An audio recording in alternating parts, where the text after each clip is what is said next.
Hello friends and welcome back to my channel Bengali family in UAE, जहाँ मैं बात करती हूँ यूएई और ट्रैवल से रिलेटेड छोटी बड़ी खबरों की। तो दोस्तों, आज के इस वीडियो पे बात करेंगे विजिट वीज़ा से रिलेटेड कुछ न्यू रूल्स या अपडेटेड रूल्स आप बोल सकते हैं, जो कि ऑलरेडी लागू हो चुका है। 2026 में भी यही चलेगा। आप सबसे रिक्वेस्ट है वीडियो को एंड तक के देखिएगा ताकि पूरा अपडेट आप सबको पता चल सके।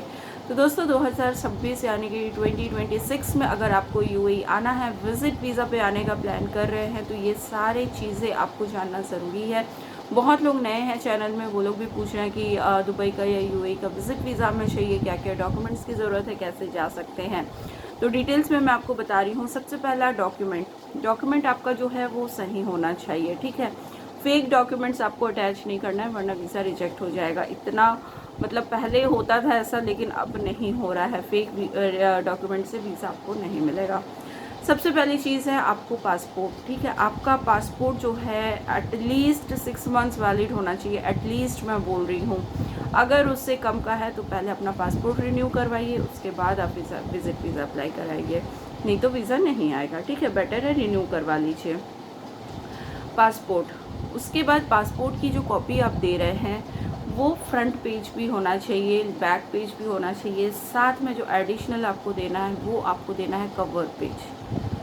कवर पेज इसलिए मांगा जा रहा है इस समय पे, क्योंकि बहुत लोग ना नेशनलिटी वगैरह में काफ़ी घपला कर रहे थे। तो नेशनलिटी अब जो है, आप जब पासपोर्ट का फ्रंट पेज स्कैन करेंगे तो वहीं से आपका डिटेक्ट हो जाएगा कि आपकी नेशनलिटी क्या है। क्योंकि आप देखते होंगे सारे नेशनल्स के अलग अलग फ्रंट पेज होते हैं, उसमें लिखा भी रहता है, ठीक है, कि आप कौन से कंट्री से बिलोंग करते हैं। तो इसको आप नज़रअंदाज ना करें।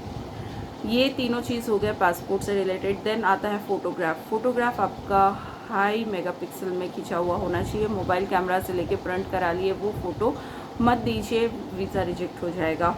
उसके बाद आता है बैंक स्टेटमेंट जो है, अगर आप पाकिस्तान के हैं, बांग्लादेश के हैं, तो एटलीस्ट 5000 दरम के इक्विवेलेंट आपका बैंक स्टेटमेंट होना चाहिए।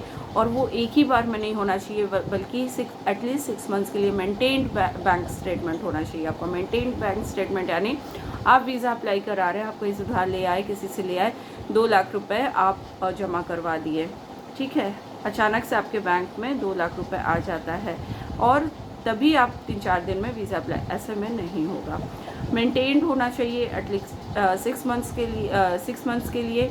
और जो आपका बैंक स्टेटमेंट है, एटलीस्ट उसमें इक्विवेलेंट टू 5000 दरम होना चाहिए।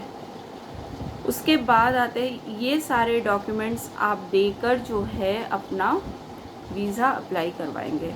कुछ नेशनल्स के लिए उनकी नेशनल आइडेंटिटी कार्ड, उनका अदर कुछ प्रूफ्स होते हैं, रेजिडेंशियल प्रूफ्स होते हैं, यहाँ के टिकट्स जो हैं, यहाँ का स्टे डिटेल जो है, ये सारी चीज़ें आपको जमा करना होता है, ठीक है। ये सारी चीज़ें आप जब जमा करते हैं तो आपको विज़िट वीज़ा मिलता है।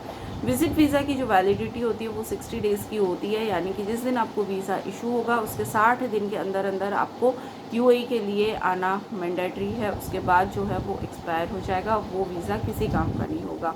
जब आप यहाँ पर आते हैं तो आपको वही सारे डॉक्यूमेंट्स ट्रैवल भी करना है लेकर, जो आपने सबमिट कराए थे वीज़ा के लिए, फिर आपने ट्रैवल करना है। तो पाकिस्तान के हैं तो आपको वीज़ा स्टिकिंग कराना होगा, इंडिया के हैं तो वीज़ा स्टिकर की कोई ज़रूरत नहीं है। तो ये विज़िट वीज़ा के कुछ रूल्स एंड रेगुलेशंस हैं। जो लोग भी नया वीज़ा अप्लाई कर रहे हैं, आप ये सारी चीज़ों को देखते हुए आप अप्लाई कीजिए। इसके बावजूद भी कोई अगर डाउट रहता है तो कमेंट बॉक्स में ज़रूर बताएं। मिलते हैं नेक्स्ट वीडियो पे एक नई अपडेट के साथ, तब तक के लिए good bye and take care.